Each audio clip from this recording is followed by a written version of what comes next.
কি করছে ভাই? আপনি সমন্বয়ক যে আপনার সাথে ছাত্রলীগের নেতা কর্মীরা বা স্থানীয় লোকাল আওয়ামী লীগের কর্মীরা কি করছে একটু বলেন তো।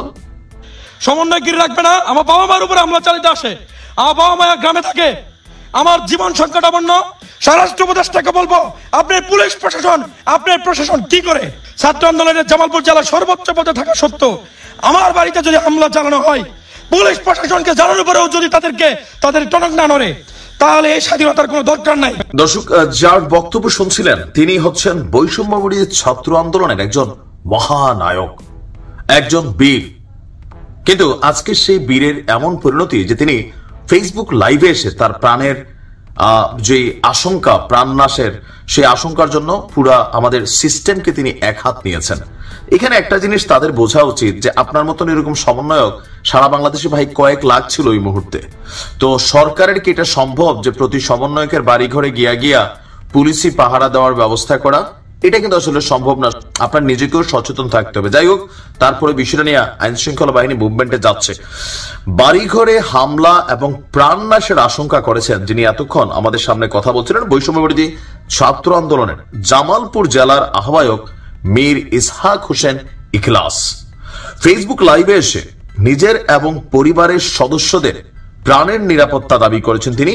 আর এই লাইভটি সোমবার রাত 10টায়, মানে গত পরশুদিন ব্যক্তিগত ফেসবুক আইডি থেকে 5 মিনিটের লাইভে হামলার আশঙ্কা প্রকাশ করে ক্ষুব্ধ প্রতিক্রিয়া জানিয়েছেন মীর ইসহাক। ভিডিওতে তাকে বলতে শোনা যায়, দীর্ঘ রক্তাক্ত আন্দোলনের মাধ্যমে তারা ফ্যাসিস্ট সরকারের পতন ঘটিয়েছে, অথচ আজও তাদের জীবনের নিরাপত্তা নেই। 5ই আগস্টের পর 8 মাস কেটে গেলেও আসামিরা তার বাড়িতে এসে রাতের আধারে হামলার চেষ্টা করছে।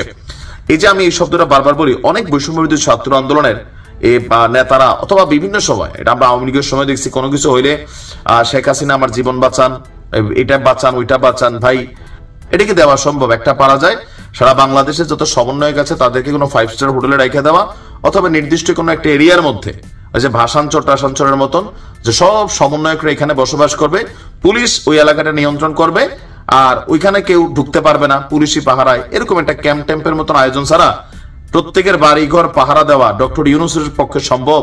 বাংলাদেশের পক্ষে কোন সরকারের পক্ষে সম্ভব না। আবেগী কথা বললে হবে না। আচ্ছা, তো তারপরেও তার বক্তব্য হচ্ছে যে সদর উপজেলার মোস্টা ইউনিয়ন চেয়ারম্যান পদে নৌকা প্রতীক নিয়ে প্রতিদ্বন্দ্বিতা করা বদরুল হাসান বিদ্যুতের পরিবার তার বাড়িতে হামলার ষড়যন্ত্রে জড়িত। বিদ্যুতের বাবা, চাচা, চাচাতো ভাই মিলে তার গ্রামের বাড়িতে হামলা করতে গিয়েছিলেন। এ সময় তাকে গুম্বা খুন করার হুমকি দিয়েছেন। এখন এটা তো পারিবারিক ঘটনা হইতে পারে। আপনি এলাকার ভিতরে হেল্লগে ভেজাল লাগাইবেন, ওই নতুন নতুন সমন্বয়ক হলে যেটা হয় আর কি, যে মানে গাছে মাছে আগুন লাগানো অনেকে চিন্তা ভাবনা থাকে।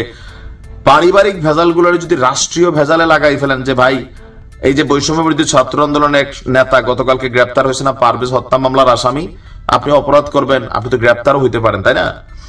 আপনি লোকালি কোনো পারিবারিক ঝামেলা থাকলে সেটা একরকম। আরেকটা আছে যে না, ছাত্রলীগ, যুবলীগ, আওয়ামী লীগ আপনার চিঠি দিচ্ছে সমন্বয় হিসেবে তোকে মাইরা ফেলবো, তখন হচ্ছে বিষয়টা আলাদা। আমার কাছে অনেকটা মনে হচ্ছে এটা পারিবারিক একটা ইস্যু। তার বক্তব্য যে বৈষম্যবিরোধী ছাত্র আন্দোলনের আহ্বায়ক হয়েও যদি নিরাপত্তা না পান, তাহলে সাধারণ মানুষ কোথায় যাবে? সাধারণ মানুষের সাথে এত ঝামেলা হচ্ছে না যতটা আহ্বায়কদের সাথে হচ্ছে। আইন উপদেষ্টা এবং স্বরাষ্ট্র উপদেষ্টার কাছে প্রশ্ন ছুড়ে দিয়ে বলছেন, কেন তাদের প্রশ্রয় দেওয়া হয়েছে?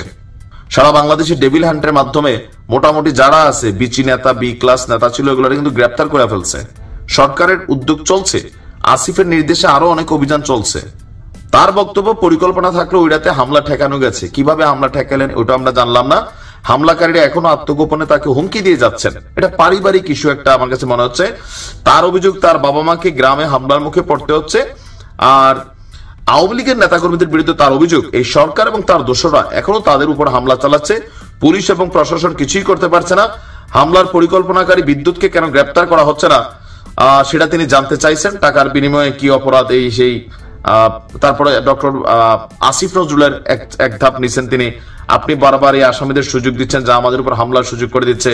এখন এটা হইতে পারে, এটা আবার নতুন একটা কিছু। আসিফ নজরুলকে নিয়ে নানান ধরনের বক্তব্য অলওয়েজ আমরা দেখছি যে ওনাকে সরানোর জন্য নানান ধরনের আয়োজন কিন্তু করা হয়।